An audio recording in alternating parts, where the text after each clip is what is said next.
Okay, let's unpack this head scratcher. The clapping hands paradox. Yeah.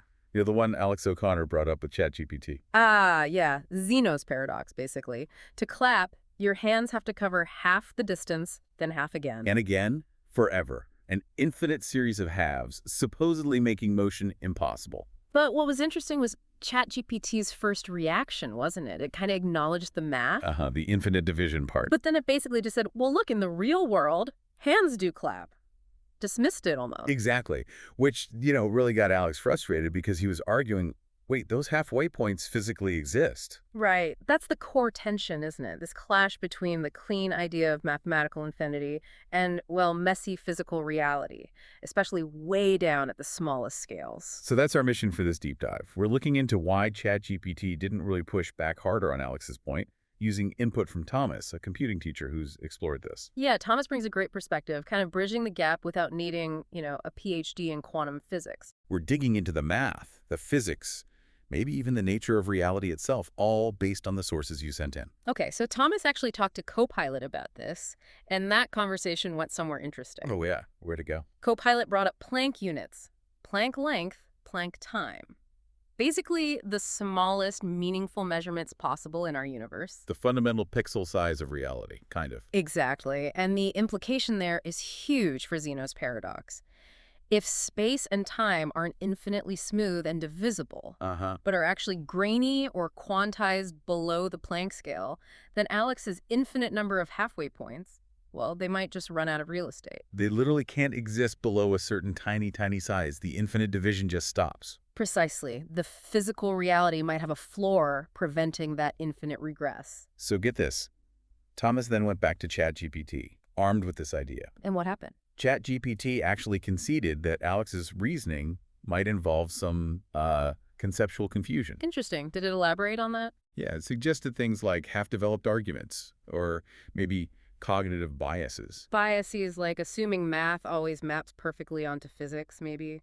Or not fully considering the quantum side? Could be.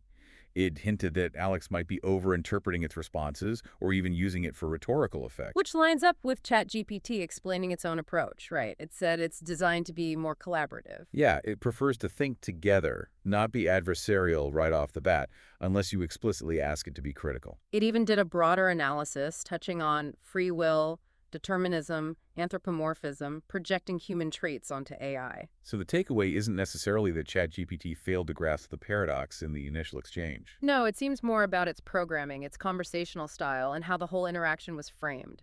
The math of infinity is sound, conceptually. But slamming it directly onto physical reality hits a wall.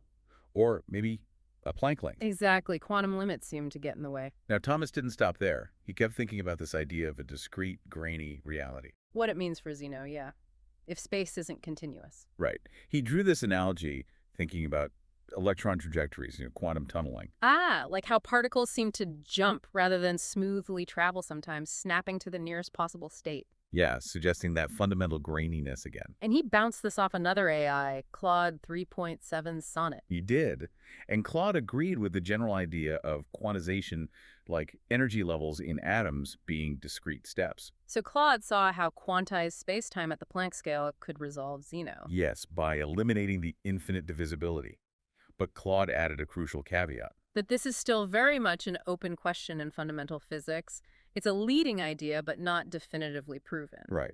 But for Thomas, this idea of discreteness really resonated. He felt that's what gives reality its shape. Its structure, allowing for things like beginnings and ends, space and time, as opposed to just nothingness or abstract eternity. Exactly. He found it kind of profound. Claude picked up on that too, the philosophical richness, this tension between continuous math and discrete physics. Thomas has this almost poetic view, doesn't he? Calling physical properties magic. He does, and he said something really insightful. We are the very definitions of what gives reality shape. Wow, that highlights the observer effect, the deep connection between us and the universe we perceive.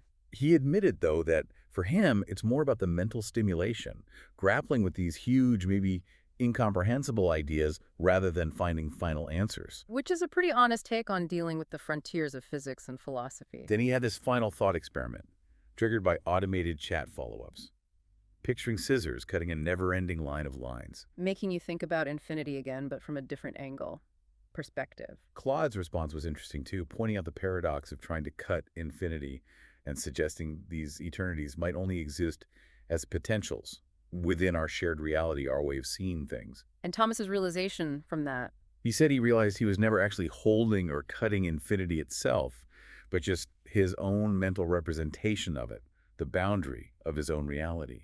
A powerful point about the limits of our perception and how we use metaphors to grasp these immense concepts. So we've really journeyed through that core tension, haven't we?